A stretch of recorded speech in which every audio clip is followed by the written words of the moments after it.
Bom dia. Bom dia.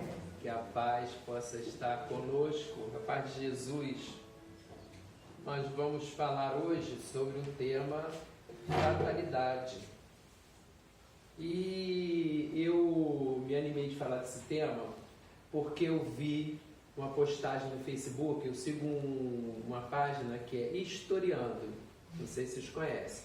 E um frequentador desse grupo postou que uma empresa que tinha no World Trade Center, né, na época do 11 de setembro, eles começaram a fazer um levantamento de por que algumas pessoas não estavam naquele momento ali naquela tragédia. E eles foram procurar funcionários. A empresa era muito grande, tinha muitos sócios, tinha pessoas também que procuravam, que tinha empresas que procuravam essa empresa, devia ser uma empresa de seguro, alguma coisa assim, investimento, mas era muito grande, tinha muitos funcionários e muitas pessoas que se associaram, né? E eles foram procurar saber por que as pessoas não estavam naquele momento no acidente. E eles foram perceber que um funcionário, ele tinha pego uma estrada para chegar mais rápido e aquela estrada que nunca tinha problema, estava com problema. Então ele foi tentando chegar mais rápido, ele acabou se atrasando muito. Outra disse que o despertador não tocou. Então, por causa do despertador, ela não estava naquela tragédia. Outra disse que foi sair de casa e um passarinho sujou a roupa dela, ela teve que voltar para trocar de roupa. Então ele foi vendo as questões, né? Um dono de uma empresa também teve que telefonar, alguém ligou para ele conversando, ele querendo desligar, não conseguiu desligar e não chegou. Mas ele falou que o mais interessante foi um homem que comprou um sapato, o sapato machucou, né? E ele resolveu parar na farmácia para botar um band-aid, para fazer um curativo. E naquele momento, aquilo ali também não permitiu que ele chegasse na hora do acidente, né? E aí a gente fala assim, poxa, aí as pessoas vão comentando, né? Então nos comentários também são comentários interessantíssimos. Porque um fala assim, eu também tive um episódio assim, um soldado que fazia parte de um batalhão, que estava escalado para ir no Haiti, para fazer aquela missão de paz, né, um batalhão. E justamente no dia do terremoto do Haiti.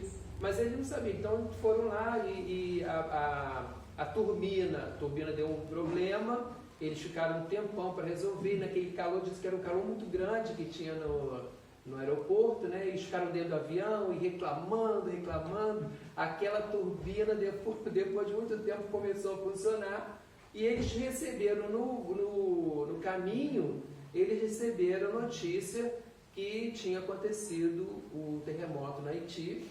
E aí eles falaram assim, aí falaram, já estava chegando, eles falaram assim, vamos para República Dominicana. Quando chegou, que eles pensaram que ia para a República Dominicana, os chefes lá de estado falaram, olha, tem uma ameaça de tsunami. Não aconteceu, mas era uma ameaça que poderia acontecer. Então eles voltaram de lá, eles voltaram para o Brasil. Ele fala assim, nunca pensei que eu saindo daqui, né, para ir resolver um grande problema, ia ficar muito tempo fora do Brasil, ele já estava se despedindo do Brasil e tinha voltado para o Brasil. Depois eles foram, né, e descobriram que realmente eles iam para o prédio da ONU, e o prédio da ONU foi destruído totalmente, né? Então eles se livraram da morte. A gente acha que se livrar da morte é uma grande coisa, né? Pra gente não tem, é claro, né? Todos nós não queremos morrer, mas não, na verdade, se a gente for pensar, se livrar da morte não é grande coisa, né? Porque as pessoas podem morrer e podem estar muito melhor do que nós aqui, né? Nós temos visto que nós na Terra também passamos por grandes dificuldades, né? E muitas vezes a pessoa que está desencarnada não está passando por aquela dificuldade. Então, morrer nem sempre é uma grande, né? Um prêmio, né? E aí, outro rapaz falou assim, ele estava andando, saindo de manhã cedinho para ver a alvorada, né, na estrada com um amigo, e aí foi amanhecendo, apareceu um cachorro. Eles deram a freada, o cachorro saiu correndo, latindo, eles pararam um pouco para ver o cachorro, ainda estava escuro, eles ficaram, que coisa, o que aconteceu? Aí eles continuaram andando mais à frente um pouco, um caminhão, uma Scania, veio da contramão e atravessou, caiu, e eles foram quase caindo no precipício, mas não sofreram nada. Eles falaram, gente, aquele cachorro, né, que fez a gente frear, foi o tempo da gente não estar ali embaixo da Scania, né? Então todo mundo colocando, né? Outras pessoas falam assim, tudo acaso. Que sorte, né? Que azar. Essa palavra, né, são as palavras que vão sumir do nosso dicionário. Eu, pelo menos, não uso muito, não uso a sorte. Estou com sorte, estou casado, não uso isso mais, né? E a gente vai ver que vai realmente sair do dicionário, porque não tem sentido. Não existe sorte, né? Nem existe azar. Existe uma sucessão de acontecimentos que estão estabelecidos pelo nosso destino, né? E aí, a gente vai falar assim, existe então a fatalidade, né? Existe a fatalidade, o livre-arbítrio, como é que é isso, né? Alguém aqui sabe dizer se existe fatalidade e se existe livre-arbítrio, como é que funciona essas duas coisas, né? Mas aqui no Livro dos Espíritos tem a resposta. Eu não vou fingir aqui essa história, porque senão... Então eu vou dar a resposta, tá bom? Olha, nesse capítulo, Lei de Liberdade, olha só, vai falar de liberdade, né? Porque a fatalidade e o livre-arbítrio questões de liberdade, são questões de liberdade, para a gente definir a nossa liberdade, a ação, né? E ele fala assim, tem um item que é a fatalidade, no capítulo 10. Ele fala assim, na 851, haverá fatalidade nos acontecimentos da vida conforme ao sentido que se dá esse vocábulo? Quer dizer, todos os acontecimentos são predeterminados, e neste caso, que vem a ser do livre-arbítrio? É uma escolha, né? Você tem escolha ou não tem? Agora, olha só, não vamos esquecer dessa resposta, né? Que é fundamental para a gente saber o que é a fatalidade, o que é livre-arbítrio. Olha a resposta. A fatalidade existe unicamente pela escolha que o espírito fez ao encarnar desta ou daquela prova para sofrer. Então isso você decide o seu destino, decide as provas que você vai passar. Então você tem a fatalidade daquelas provas que você escolheu. Muitas vezes você sabendo, quando nós amadurecemos espiritualmente, nós sabemos que tem espíritos que querem o nosso bem. Então nós seguimos até a orientação dos espíritos que querem o nosso bem para passar por aquelas provas, mas nós aceitamos. Não existe prova que nós não tenhamos aceita, né? Não vai fazer de qualquer maneira, não. Nós aceitamos, né? Esquecemos, e muitas vezes a gente fala que a gente não quer mais, né? Eu tenho uma adolescente, né? Que ela teve uma gravidez, e a gravidez dela foi provacional, porque tinha até uma orientação científica para ela abortar, porque ela tinha um filho com esse anencefalo, ia ser isso, ela tinha 2 casos de filhos com câncer, e ele também poderia nascer com câncer. Então o médico ia falando, né, e perguntando se ela não iria abortar aquele filho. Mas como ela estava na casa espírita, né, era adolescente da mocidade, mas saindo da mocidade, ela resolveu assumir o filho, né, e com muita dificuldade. Então ela falava assim, né? Se eu escolher essa prova, eu quero desistir. Meu Deus, se eu escolher. Então a gente falava, ó, você escolheu, não sei o quê, mas eu quero desistir. E aí ela foi e o filho dela nasceu perfeito. Isso é o que é o mais interessante, né? Ele nasceu perfeitinho, tá aí muito bonito, né? E então ela teve um prêmio, né? Porque ela conseguiu, né? Passar aquela gravidez toda pensando que ele nasceria com poucos dias de vida, né? Então depois de muito tempo ela até fez a última ultrassonografia que ela fez foi com aquele médico da UME, né? O Muniz. E aí ele falou assim, ué, mas por que vocês vieram aqui? Não tem nada, esse neném não tem nada, esse neném está ótimo. Então ela foi beneficiada, né? Então aí fala assim, ó, escolhendo, instituiu para si uma espécie de destino que é a consequência mesma da posição que vem a achar-se colocado. Falo das provas físicas, pois, pelo que toca às provas morais, as tentações, o espírito, conservando o livre-arbítrio quanto ao bem e ao mal, é sempre senhor de ceder ou de resistir. Ao vê-lo fraquejar, o bom espírito pode vir-lhe em auxílio, mas não pode influir sobre ele de maneira a dominar-lhe a vontade. Não pode interferir na vontade, né? Um espírito mau, isto é, inferior, mostrando e exagerando os seus olhos no perigo físico, o poderá abalar e amedrontar. Então, nem por isso nós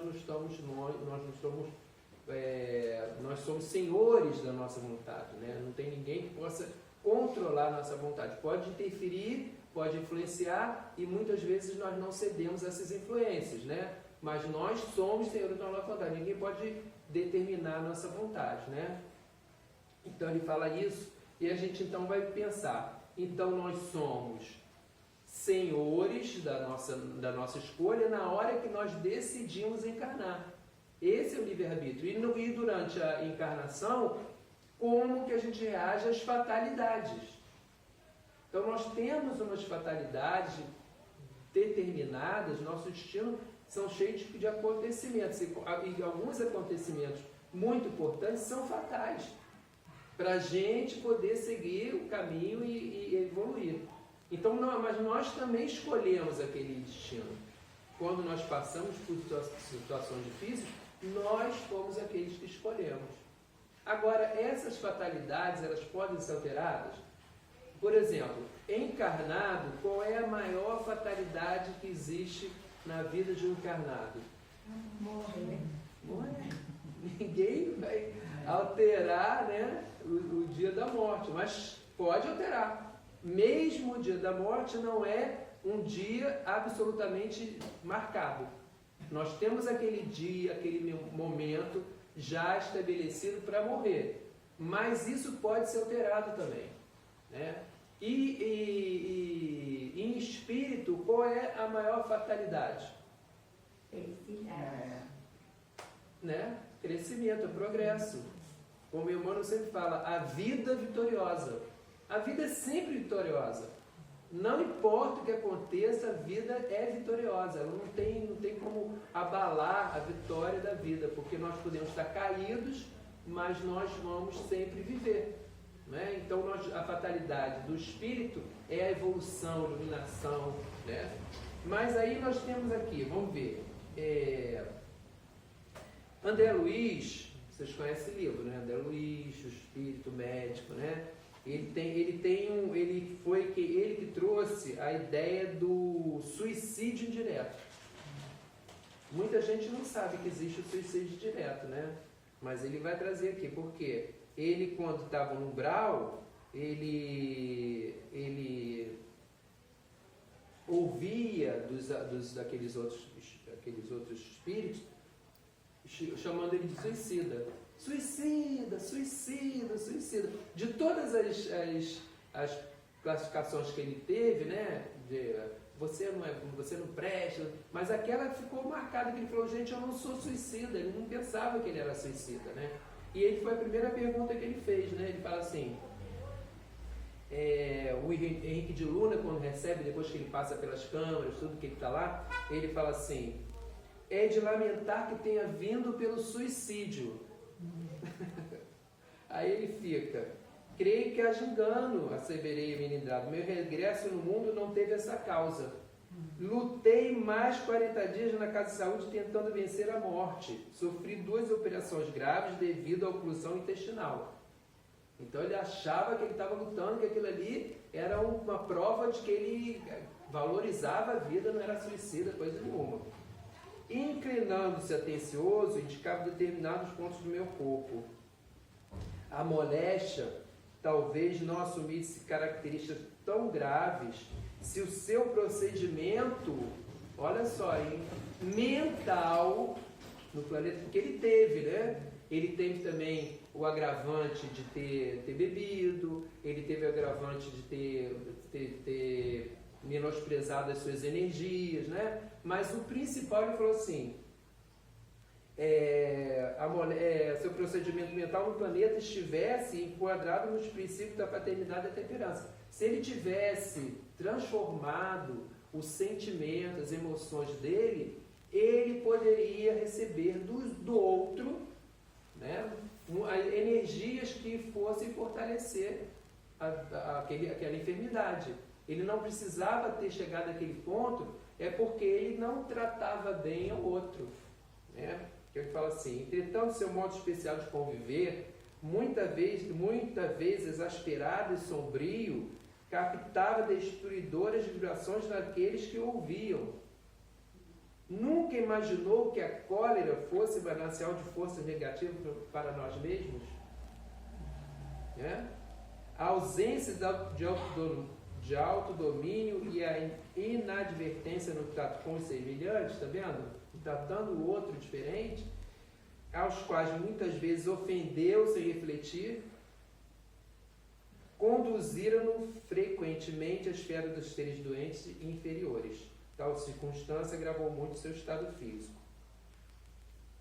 Então ele viu que aí ele percebeu, né, e que ele teria sido diferente se ele tivesse de todas as maneiras, né, que tivesse se comportado diferente, mas o principal foi a forma como ele tratou os outros.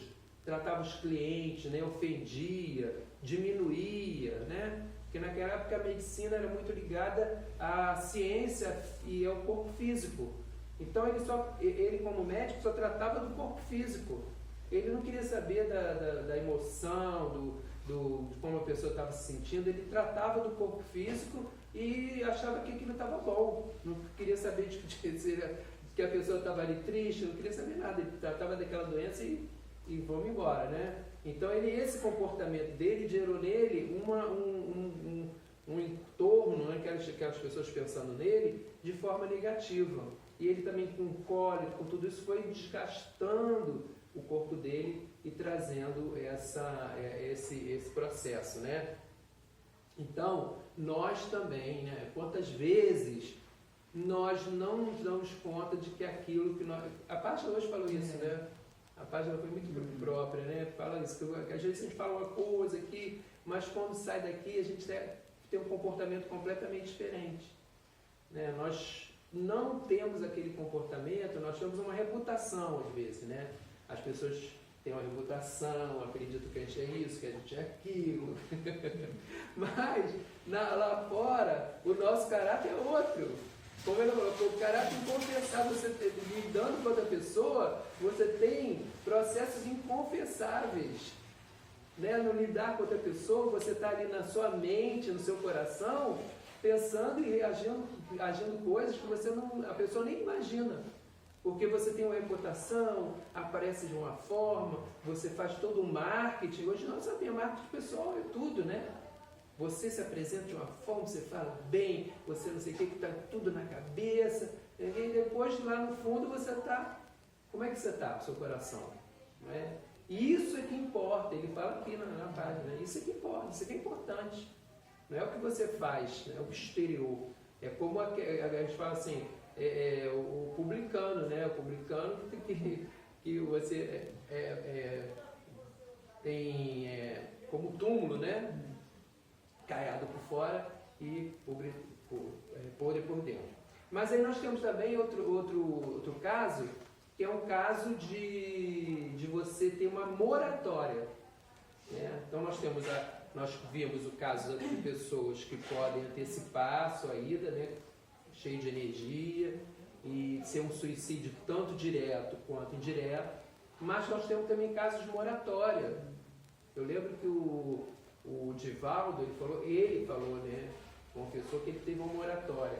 E aí todo mundo pensava assim, por que ele teve uma moratória? Porque ele psicografa, né, os livros e atende muita gente, né, vai ao encontro de muitas dores, de muitas necessidades. E ele falou assim, não, eu tive moratória porque pelos espíritos que nós recebemos na reunião mediúnica, aqueles espíritos infelizes, né? Eles se reuniram, aqueles que foram beneficiados pela minha mediunidade, eles se reuniram e pediram para que eu ficasse mais, para ajudar mais pessoas na reunião mediúnica. Olha só que interessante, né? A gente pensa que o trabalho dele, né, que garantiria a ele uma moratória, seria também os livros.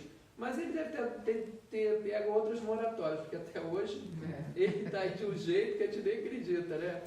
Eu acho que ele fez uma vez um programa na televisão, abriu a casa deles, lembra disso? Ele fez um programa, aí eu achei assim, ele está se despedindo, porque, né, ele nunca fez isso, ele abriu, eu falei assim, ele está se despedindo, mostrando a casa dele, tudo. De lá para cá, ele já... 10 anos. Gente, é impressionante. E ele realmente, né, muita moratória, né? Eu acho que ele está aí agora porque nós precisamos, nesse momento de pandemia, né? O Raul Teixeira teve aquele problema, ele está vendo que está faltando uma pessoa liderando assim, esse movimento. Acho que ele está aí por causa disso. Porque ele tem feito muita palestra, toda hora que faz. Então, ele é um que a gente sabe que tem moratória por conta desse trabalho que ele está fazendo. Mas a gente tem aqui no livro também O Brilho da Vida Eterna, da André Luiz também, no capítulo Rogativa Singular, que ele vai falar que um menininho, não sei se vocês lembram dessa história, tinha uma senhora que ela nem é espírita, né? Ela é de uma igreja cristã evangélica. E ela tem um trabalho muito bonito, ela está desencarnando, tem as meninas que fazem parte do coro da igreja, estão cantando hinos lindos para ela, não sei o quê, para ela desencarnar. E eles vão lá para desencarnar, né? A Dona Albina. A Dona Albina está desencarnando. Eles foram lá para poder fazer o trabalho, porque o livro é todo sobre desencarne. Vários desencarnes, como as pessoas estão desencarnando. Por isso que é o Brilho da Vida Eterna. E nesse momento, eles recebem do alto uma ordem superior para poder fazer o contrário, para poder deixar ela mais um ano, porque ela não tinha nem condição física, de falar, não tinha nem condição do corpo dela suportar mais de um ano, mas eles dão uma energia para ela, passam a trabalhar com ela para poder fazer ela ficar um ano viva, né? E ele fica assim, meu Deus do céu, mas como é que veio essa ordem lá de cima? Aí ele fala assim, olha, alguém fez uma prece e que alcançou os páramos celestiais e veio lá de cima essa orientação para poder, nós viemos para tirar, agora nós temos que fazer o inverso, né? E daqui a pouco ele fala assim, ó, espero que vai entrar a figura a pessoa que fez, o espírito que fez a prece, daqui a pouco. Aí daqui a pouco ela fala assim, eu posso ver o Joãozinho?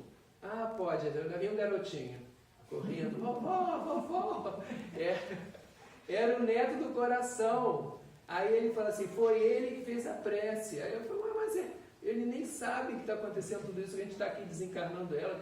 Não, mas é porque a filha dela, Lloyd, está grávida, recente, e nem sabe que está grávida. Mas ele, como espírito, ele não fez a prece dele não foi articulada, né? Foi desdobrado, ele, em espírito desdobrado, ele pediu para que ela ficasse mais um ano, porque ele estava com medo da Lloyd perder o neném, por causa daquele choque e nem saber que estava grávida, né? E aquela criança que nasceria seria uma menina que ajudaria ele para continuar o trabalho da Dona Albina. Então Joãozinho tinha uma tarefa com essa menina e ela viria para poder os dois darem conta daquele trabalho na igreja cristã, evangélica, né? Um trabalho muito bom. Então ele, preocupado da Lorde perder o neném por causa da mãe, o choque desse cara da mãe, pediu para ela ficar mais um ano para que ela tivesse bebê e depois ela poderia desencarnar. Então já é uma concessão para que faz sentido, né? Então você, quando tem essa moratória, tem que fazer um sentido de alguma forma, né? Qualquer pessoa tem uma moratória, tem que ter um sentido para você ter aquela moratória, alterar, né, o dia da morte. Mas esse dia da morte também não é, então, o que eu estou falando, não é absoluto. Claro que todos nós, a maioria de nós, já chegamos aqui com um bilhete de volta, né? A gente não pensa nisso não, mas... Carimbado lá, tem que ir, tem que voltar. E depois você fala assim,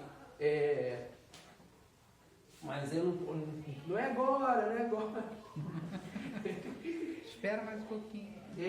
E aí tem o Machado que fala assim, ó o valor do cafezinho, a morte vai chamar alguém, aí a pessoa oferece um cafezinho para ela.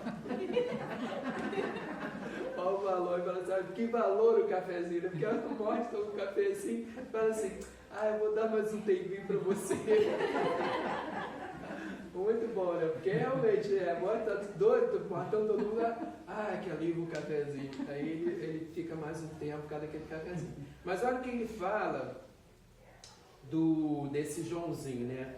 Não são espíritos purificados, redimidos, mas trabalhadores valiosos com suficiente crédito moral para a obtenção de oportunidades mais altas.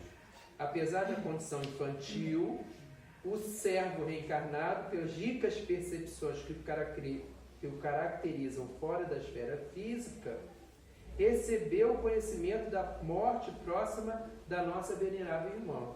Compreendeu de antemão que o fato repercutiria angustiosamente no organismo de Lloyd, compelindo-o talvez a claudicar do trabalho gestatório em andamento.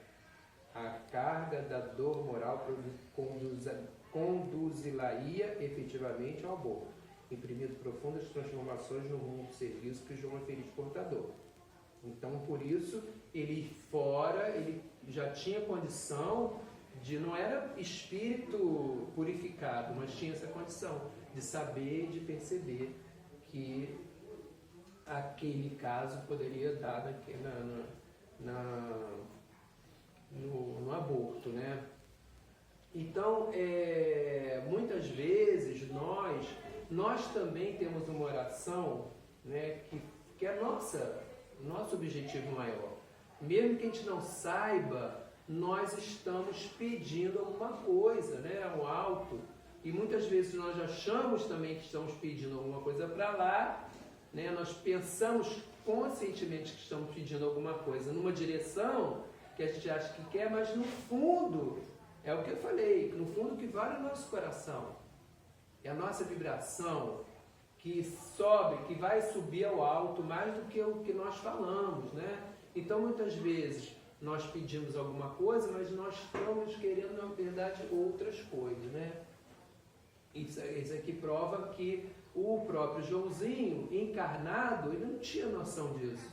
Ele não tinha noção que a Albina ia desencarnar, não tinha noção que a outra estava esperando o neném, né? Que aquela criança ia ser companheira dele, não tinha noção nada disso, mas ele, desdobrado, ele adquiria essa condição. E nós vamos fazer o quê? O que nós estamos fazendo desdobrado, né? Para onde nós vamos, né? Quais são os nossos pedidos, né? E aí nesse livro aqui, que também é muito interessante, nós vamos ver como funciona esse livro aqui. Muita gente conhece essa história, eu acho que essa história é bem conhecida. Mas eu trouxe aqui, que é a história do merecimento, né? O merecimento é o capítulo 20, que ele vai falar de Saturnino Pereira. Muita gente conhece essa história, né? Ele era muito bom, era espírita, praticante, e levava a sério o espiritismo. E um certo momento ele perdeu o dedo numa serra, né? E aí todo mundo ficou, mas logo Saturnino Pereira perdeu o dedo na serra, a mão que ele usa mais, e ele vai, como é que vai ser? Meu Deus, o homem faz tanto bem, faz tudo de bom, por que ele perdeu esse dedo? Enquanto outros falavam assim, olha, tá vendo? Não adianta nada. O que adianta? Tá vendo? Tudo assim mesmo, você perde o dedo. E nós também pensamos assim, né? A pessoa faz o bem, pensa bem, por que fez? Por que aconteceu, né? Comigo às vezes, por que aconteceu logo isso comigo? O que eu fiz, né? Para merecer isso? Então ele fala assim, aí quando ele vai, né, e perde o dedo, ele também acaba acreditando naquilo, né? Ai, que bom. Tinha vida, né?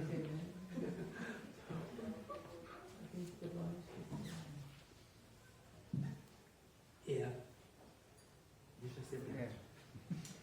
Aí, olha só.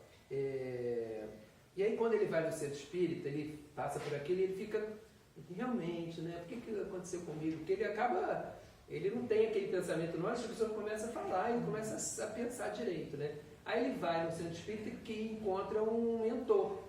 Ele frequentava um grupo espírita, né? E era um Macário. O Macário sempre falava com todo mundo e falou com ele assim: Saturnino, meu filho, não se cria desamparado nem se entregue em tristeza inútil. O pai não deseja o sofrimento dos filhos. Todas as dores decretadas pela justiça divina são aliviadas pela divina misericórdia, toda vez que nos apresentamos em condições para o desagravo. Por quê? Nós só passamos por alguma coisa quando nós temos maturidade para aproveitar, né? Então, quando o Emmanuel tem uma página que é no livro Roteiro, aprimoramento. Então, essa página aprimoramento, ele vai dizer que nós temos algumas encarnações que nós escolhemos para resolver questões do passado, que nós já estamos preparados para resolver aquelas questões. Então nós assumimos que nós queremos passar por aquilo junto com os amigos espirituais, mas nós nos encontramos fortes para passar por aquela situação. Então nós temos no momento que a gente está preparado, vem, como ele fala aqui, né? Todas as vezes que nos apresentarmos em condições para o desagravo, né? Para resolver aquela questão. Então, só quando nós estamos em condições é que as dores maiores vêm, né? E ele fala que ele compara a Terra a um viveiro, né? Que significa que nós estamos aqui amparados por inteligências e não estamos aqui ao acaso. Nós todos temos um processo para poder tirar o melhor da nossa experiência, né? É o viveiro, né? Que faz isso, né? E ele fala que nós saímos na página, ele fala que nós saímos dessa experiência com o corpo, até o corpo mais purificado, a alma, o espírito, tudo mais purificado. Então ele fala que é o aprimoramento do nosso espírito, também do nosso corpo, né? Você hoje demonstra indiscutível abatimento, entretanto não tem motivo. Quando você se preparava para o mergulho no berço terrestre, programou a excursão presente, excursão de trabalho, de reajuste. Acontece, porém, que formulou uma sentença contra você mesmo. Então ele, né, era uma fatalidade, mas ele tinha decidido, a partir de um livre-arbítrio, né? Como estamos lá no livro do Espírito, tudo, a gente está argumentando essa página, né, do livro dos Espíritos, aquela informação que nós tivemos. Então ele fala assim: há 80 anos era você poderoso sitiante no litoral brasileiro e certo dia, porque pobre empregado enfermo, olha, ele estava enfermo ainda tudo, não lhe pudesse obedecer às determinações, você, com as suas próprias mãos, obrigou a te triturar o braço direito no engenho rústico. Então ele obrigou com as próprias mãos o empregado enfermo a triturar o braço. Por muito tempo no plano espiritual, você andou perturbado, contemplando mentalmente o caldo de cana enrubescido pelo sangue da vítima, cujos gritos lhe ecoavam o coração. Por muito tempo, por muito tempo. Então ele ficou por muito tempo, né? E aí ele aceitou perder o dedo.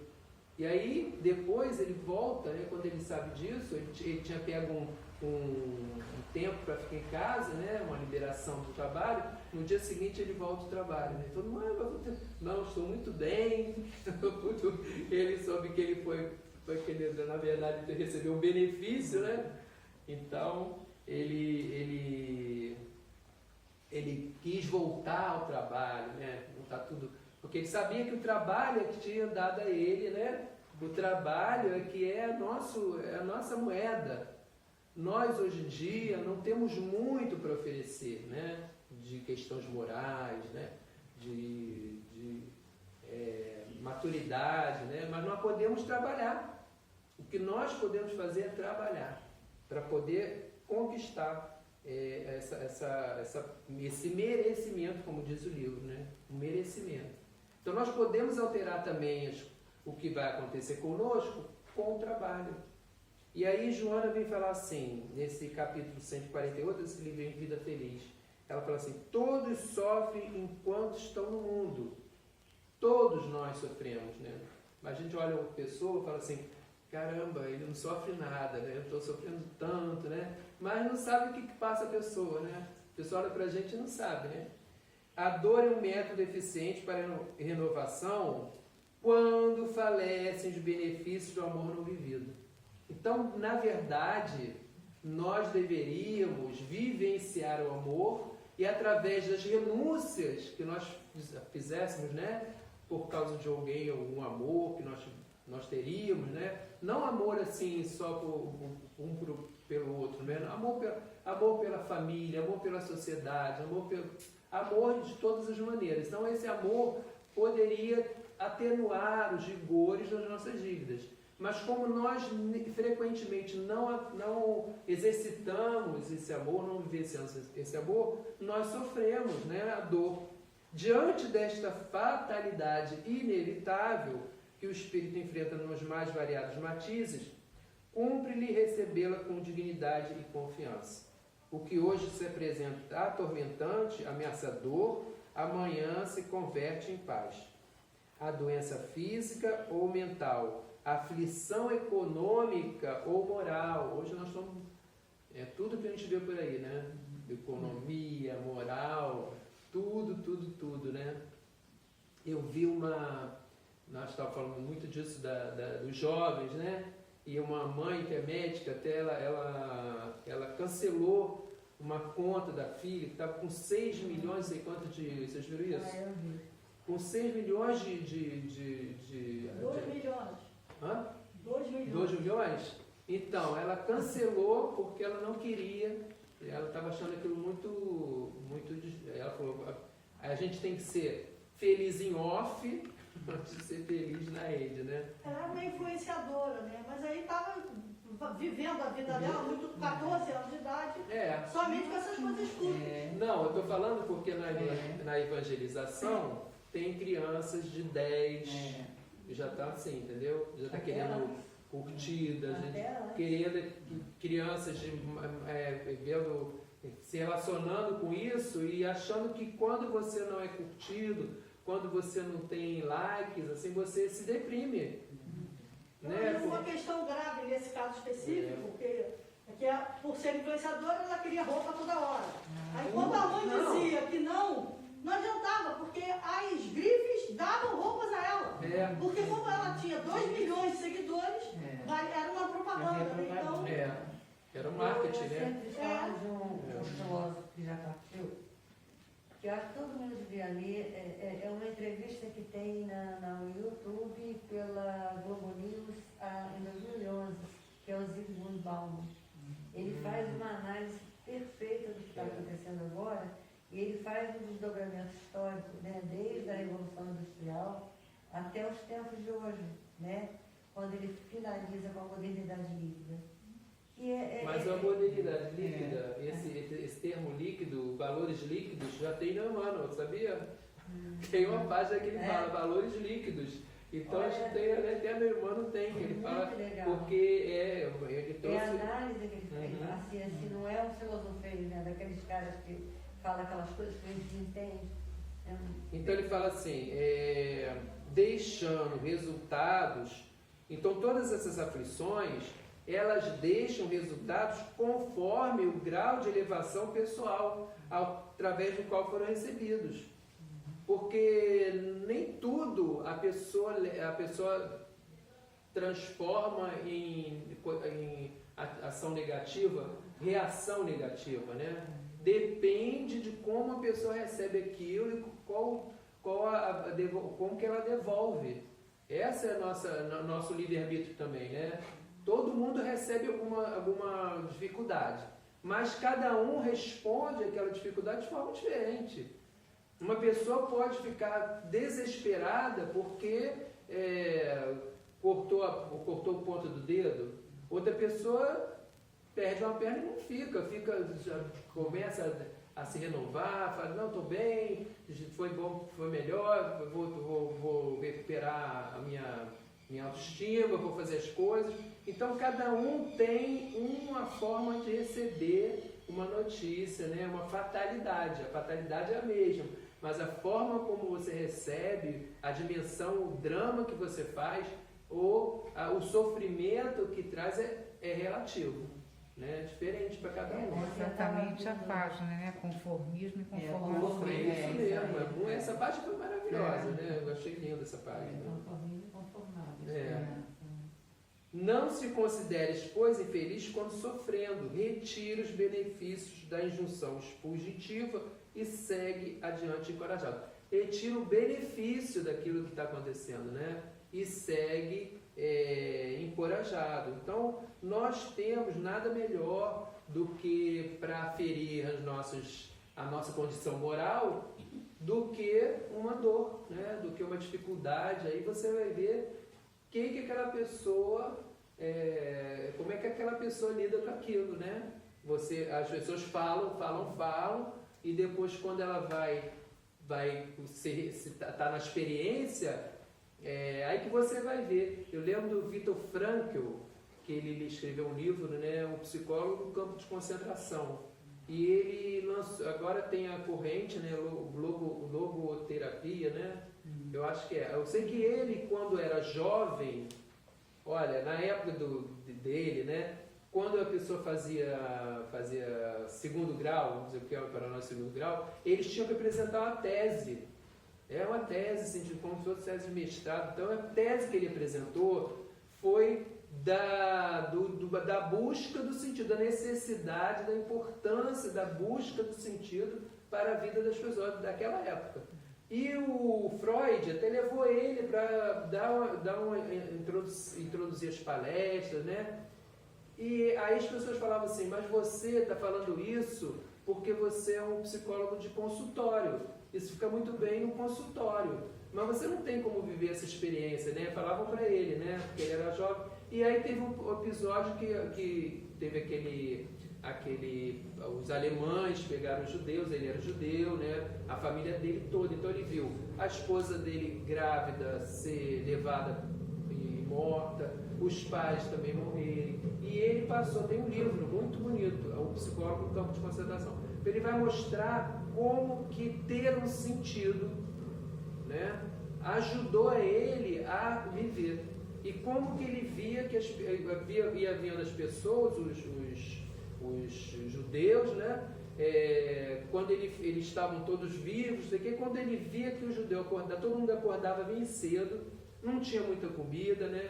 E aí um falava assim, quando acordava todo mundo saía e aquele não saía, ele ainda pedia um cigarro, assim, começava a fazer coisas que não estava dentro do roteiro, né? Ele falava assim, quando eu voltar ele vai estar morto. E realmente, ele ficava ali e daqui a pouco ele já morria. Porque ele desistia de viver. Esse livro é muito interessante. Mas estou falando assim, como é que é a gente não fazer aquilo que a gente pensa, né? Então ele era considerado uma pessoa que tinha uma teoria, mas que não conseguia aplicar na prática. Aí veio a prática e ele mostrou que ele conseguia fazer o que ele estava dizendo, né? Então é isso, é nosso esclarecimento hoje em função disso. Acredito que a gente agora não vai mais dizer que não sabe o que é uma fatalidade, o que é um livre-arbítrio, né? Que nós temos a fatalidade na nossa vida e temos o livre-arbítrio de ter escolhido essa fatalidade, e essa fatalidade também pode ser alterada com o nosso esforço, né? Com a nossa dedicação.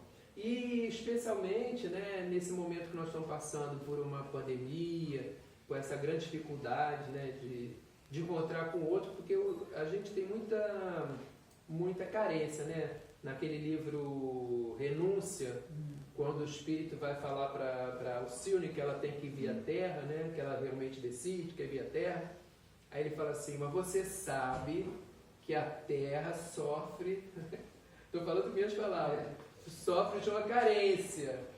Todos os espíritos que estão encarnando na Terra têm essa carência, porque é da Terra, né? do planeta, da questão fluídica e também do nosso perispírito, que faz com que a gente não se ligue muito ao outro, não tem condição de se ligar muito ao outro, né? De se alimentar um com o outro.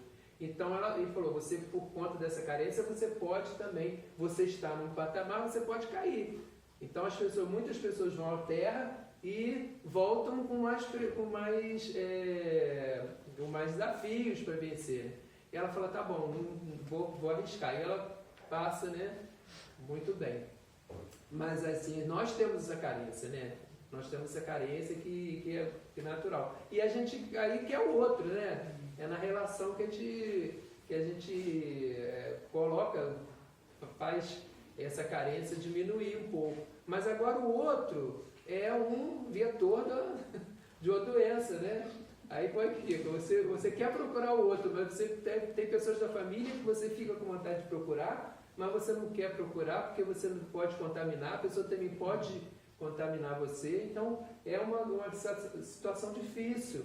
E além disso, ainda tem a questão econômica que o nosso país está passando, muito séria, né?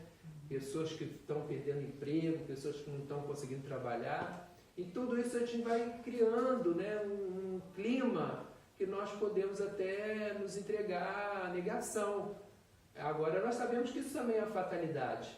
Nós também pedimos passar por isso.